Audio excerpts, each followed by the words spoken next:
السلام علیکم ورحمۃ اللہ وبرکاتہ۔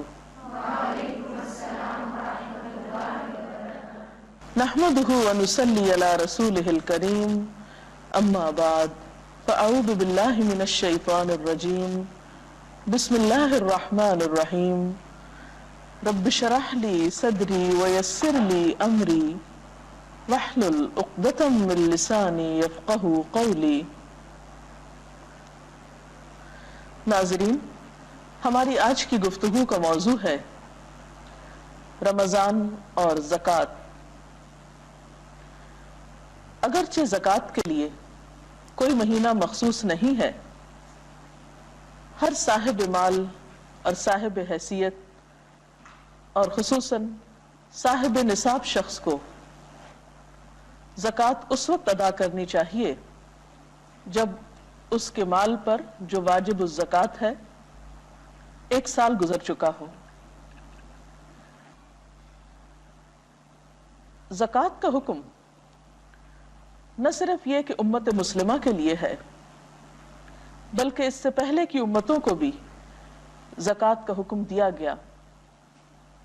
قرآن پاک میں اللہ سبحانہ وتعالی بنی اسرائیل کے بارے میں سورۃ البقرہ میں کچھ یوں بیان فرماتے ہیں: وَإِذْ أَخَذْنَا مِيثَاقَ بَنِي إِسْرَائِيلَ لَا تَعْبُدُونَ إِلَّا اللَّهَ وَبِالْوَالِدَيْنِ إِحْسَانًا وَذِي الْقُرْبَى وَالْيَتَامَى وَالْمَسَاكِينِ وَقُولُوا لِلنَّاسِ حُسْنًا وَأَقِيمُوا الصَّلَاةَ وَآتُوا الزَّكَاةَ ثُمَّ تَوَلَّيْتُمْ إِلَّا قَلِيلًا مِّنكُمْ وَأَنتُمْ مُعْرِضُونَ۔ اس کا ترجمہ ہے: اور جب ہم نے بنی اسرائیل سے پختہ عہد لیا کہ تم اللہ کے سوا کسی کی عبادت نہ کرو، ماں باپ کے ساتھ احسان برتو اور رشتہ داروں کے ساتھ، یتیموں اور مسکینوں کے ساتھ نیک سلوک کرو، لوگوں سے بھلی بات کہو، نماز قائم کرو اور زکوٰۃ دو، مگر تھوڑے آدمیوں کے سوا تم سب اس عہد سے پھر گئے۔ تو اس آیت سے پتہ چلتا ہے کہ دیگر احکامات کے ساتھ ساتھ زکوٰۃ دینے کا حکم بنی اسرائیل کو بھی دیا گیا تھا۔ امت مسلمہ پر اس کی فرضیت کے بارے میں قرآن پاک میں آتا ہے: وَأَقِيمُوا الصَّلَاةَ وَآتُوا الزَّكَاةَ وَأَطِيعُوا اللَّهَ وَأَطِيعُوا الرَّسُولَ۔ قرآن و سنت کے مطالعے سے یہ بات پتہ چلتی ہے کہ زکوٰۃ اسلام کی بنیادی ارکان میں سے ایک اہم رکن ہے۔ قرآن پاک میں 82 مقامات پر نماز کے ساتھ زکوٰۃ کا حکم پایا جاتا ہے۔ نبی صلی اللہ علیہ وسلم نے فرمایا: بنی الاسلام علی 5، اسلام کی بنیاد 5 چیزوں پر ہے: شہادت اللہ الہ الا اللہ وان محمد رسول اللہ واقام الصلاۃ وایتاء الزکاۃ والحج وصوم رمضان۔ آپ صلی اللہ علیہ وسلم نے فرمایا اسلام کی بنیاد 5 چیزوں پر ہے: اس بات کی گواہی دینا کہ اللہ کے سوا کوئی معبود نہیں اور محمد صلی اللہ علیہ وسلم اللہ کے رسول ہیں، نماز قائم کرنا، زکوٰۃ دینا، حج کرنا اور رمضان کے روزے رکھنا۔ بخاری کی ایک اور حدیث میں حضرت جریر بن عبداللہ رضی اللہ تعالی عنہ سے روایت ہے کہ میں نے نبی صلی اللہ علیہ وسلم سے نماز قائم کرنے، زکوٰۃ دینے اور ہر مسلمان کی خیرخواہی کرنے پر بیعت کی، یعنی انہوں نے اس فریضے کو ادا کرنے کے لیے آپ سے عہد کیا۔ حقیقت یہ ہے کہ اسلام میں زکوٰۃ کا نظام معاشرتی بھلائی کے لیے ہے۔ رمضان کا مہینہ شہر المواسات ہے، انسانوں کے ساتھ ہمدردی اور خیرخواہی اور بھلائی کرنے کا مہینہ ہے۔ اس ہمدردی کے کئی طریقے ہو سکتے ہیں، لیکن ہمدردی کرنے کا بہترین طریقہ اپنے فرائض کی ادائیگی بھی ہے۔ اللہ تعالیٰ نے صاحب حیثیت مسلمانوں کے مال میں فقراء کا حق رکھ دیا ہے اور اس کے بہت سے فائدے بھی بتائے ہیں۔ سب سے بڑا فائدہ تو یہ ہے کہ اس کی بدولت انسان آخرت کے سب سے بڑے امتحان میں کامیاب ہوتا ہے۔ قرآن پاک میں اللہ تعالیٰ فرماتے ہیں ان الذین آمنوا وعملوا الصالحات واقاموا الصلاة وآتوا الزکاة لہم اجرہم عند ربہم ولا خوف علیہم ولا ہم یحزنون۔ جو لوگ ایمان لائیں اور نیک عمل کریں، نماز قائم کریں اور زکوٰۃ ادا کریں، ان کے اجر ان کے رب کے پاس ہیں، ان کے لیے نہ کوئی خوف ہوگا اور نہ ہی وہ غمگین ہوں گے۔ اسی طرح بخاری کی ایک روایت میں آتا ہے کہ ایک اعرابی نبی صلی اللہ علیہ وسلم کی خدمت میں حاضر ہوا اور کہنے لگا، اے اللہ کے رسول صلی اللہ علیہ وسلم، مجھے ایسا عمل بتائیے جسے کرنے سے میں جنت میں داخل ہو جاؤں۔ تو اس پر آپ نے فرمایا، اللہ تعالیٰ کی عبادت کرو اور اس کے ساتھ کسی کو شریک نہ کرو، فرض نماز ادا کرو، فرض زکوٰۃ ادا کرو، رمضان کے روزے رکھو۔ اس نے کہا، اللہ کی قسم میں اس سے زیادہ کچھ نہ کروں گا۔ جب وہ شخص واپس ہوا تو آپ نے فرمایا، جسے جنتی آدمی دیکھنا پسند ہو وہ اس شخص کو دیکھ لے۔ تو اس سے کیا پتہ چلتا ہے کہ جنت میں جانے کے لیے سب سے اہم چیز اپنے فرائض کی ادائیگی ہے، کیونکہ اگر کوئی شخص اپنے بنیادی فریضے سے غافل ہے اور ادھر ادھر کی نیکیاں کر رہا ہے تو جب تک وہ اپنا فرض پورا نہیں کرتا باقی نیکیوں کی بھی قدر و قیمت نہیں ہوگی۔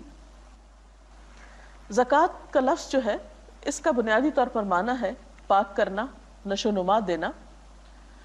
زکوٰۃ یہ دونوں کام کرتی ہے، ہمیں گناہوں سے بھی پاک کرتی ہے، مال کی حرص اور محبت سے پاک کرتی ہے، لالچ سے پاک کرتی ہے، اور اسی طرح ہمارے دل میں انسانوں کی ہمدردی کے جذبات کو پروان چڑھاتی ہے، خیر اور بھلائی کے احساسات نشو نما ہوتے ہیں زکوٰۃ کی ادائیگی سے۔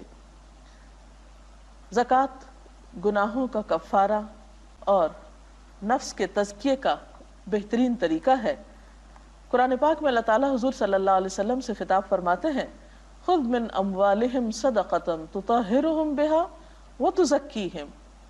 اس کا ترجمہ ہے، اے نبی صلی اللہ علیہ وسلم، آپ ان کے اموال سے زکوٰۃ لے کر انہیں گناہوں سے پاک اور صاف کیجیے۔ تو گویا زکوٰۃ کی ادائیگی گناہوں کو پاک کرنے کا ذریعہ بھی ہے اور نفس کے تزکیہ کا بھی۔ زکوٰۃ دولت میں اضافے کا ذریعہ بھی ہے۔ اللہ سبحانہ وتعالیٰ فرماتے ہیں، وَمَا آتَيْتُم مِّن زَكَاةٍ تُرِيدُونَ وَجْهَ اللَّهِ فَأُولَٰئِكَ هُمُ الْمُضْعِفُونَ۔ اور جو زکوٰۃ تم اللہ کی خوشنودی حاصل کرنے کے لیے ادا کرتے ہو، اس سے دراصل دینے والے اپنے مال میں اضافہ کرتے ہیں۔ جیسا کہ ایک اور حدیث سے ہمیں پتہ چلتا ہے کہ آپ صلی اللہ علیہ وسلم نے قسم کھا کر یہ بات فرمائی کہ صدقہ دینے سے مال کم نہیں ہوتا۔ اسی طرح قرآن پاک کی گواہی ہے اس بات پر کہ زکوٰۃ ادا کرنے سے مال کم نہیں ہوتا، بلکہ زکوٰۃ ادا کرنے والے دراصل اپنے مال میں اضافہ کرتے ہیں۔ سوچنے کی بات یہ ہے کہ دینے سے اضافہ کیسے ہوتا ہے۔ زکوٰۃ کی حیثیت دین میں ایسے ہی ہے جیسے بدن میں خون کی حیثیت۔ جب خون بدن کے سارے اعضاء میں گردش کرتا ہے تو انسان چاق و چوبند رہتا ہے، حرکت کر سکتا ہے، انسان کی صحت درست رہتی ہے۔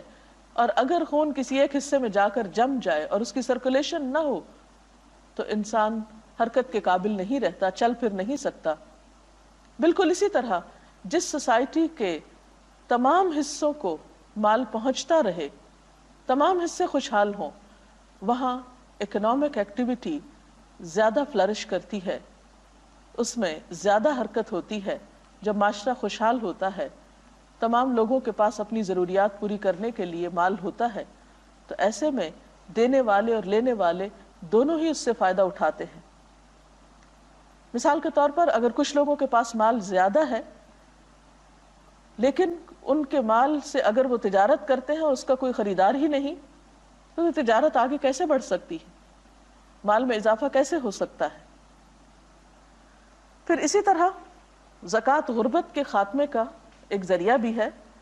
حضرت معاذ رضی اللہ تعالیٰ عنہ کو آپ صلی اللہ علیہ وسلم نے جب یمن بھیجا تو خاص طور پر تاکید کی کہ تم جان لو کہ اللہ نے ان کے مالوں میں صدقہ فرض کیا ہے جو ان کے اغنیاء سے لیا جائے گا اور ان کے فقراء کو دیا جائے گا۔ تو جب مال کی سرکولیشن اغنیاء سے فقراء کی طرف ہوتی ہے تو لازمی طور پر معاشرے کے ان طبقات میں خوشحالی آتی ہے جو محروم ہوتے ہیں۔ پھر اسی طرح زکوٰۃ جہاں ادا کرنے کے فائدے ہیں بہت سے، وہاں ادا نہ کرنے کے نقصان بھی ہیں۔ پہلی بات تو یہ کہ قرآن پاک میں زکوٰۃ نہ دینے والوں کے لیے ہلاکت کا پیغام سنایا گیا۔ فرمایا وَوَيْلٌ لِّلْمُشْرِكِينَ الَّذِينَ لَا يُؤْتُونَ الزَّكَاةَ وَهُمْ بِالْآخِرَةِ هُمْ كَافِرُونَ، تباہی ہے ان شرک کرنے والوں کے لیے جو زکوٰۃ نہیں دیتے اور وہ آخرت کے منکر ہیں۔ اسی طرح ایک حدیث میں آتا ہے، آپ صلی اللہ علیہ وسلم نے فرمایا مانع الزکاة یوم القیامت فی النار، زکوٰۃ نہ دینے والا قیامت کے دن آگ میں ہوگا۔ قرآن پاک کی ایک اور آیت سے بھی یہ بات ہمیں پتہ چلتی ہے کہ وَالَّذِينَ يَكْنِزُونَ الذَّهَبَ وَالْفِضَّةَ وَلَا يُنْفِقُونَهَا فِي سَبِيلِ اللَّهِ فَبَشِّرْهُم بِعَذَابٍ أَلِيمٍ يَوْمَ تُكْوَى بِهَا جِبَاهُهُمْ وَجُنُوبُهُمْ وَظُهُورُهُمْ هَذَا مَا كَنَزْتُمْ لِأَنفُسِكُمْ فَذُوقُوا مَا كُنتُمْ تَكْنِزُونَ۔ دردناک سزا کی خوشخبری سنا دو ان لوگوں کو جو سونا اور چاندی جمع کر کے رکھتے ہیں اور انہیں اللہ کی راہ میں خرچ نہیں کرتے، کہ ایک دن آئے گا کہ اسی سونے چاندی پر جہنم کی آگ دہکائی جائے گی، اور پھر اسی سے ان لوگوں کی پیشانیوں کو، پہلوؤں کو اور پیٹھوں کو داغ لگائے جائیں گے۔ یعنی جہنم کی آگ سے اس مال کو تپا کر ان کے جسموں پہ داغ لگائے جائیں گے اور کہا جائے گا یہ ہے وہ خزانہ جو تم نے اپنے لیے جمع کیا، اب اپنی سمیٹی ہوئی دولت کا مزہ چکھو۔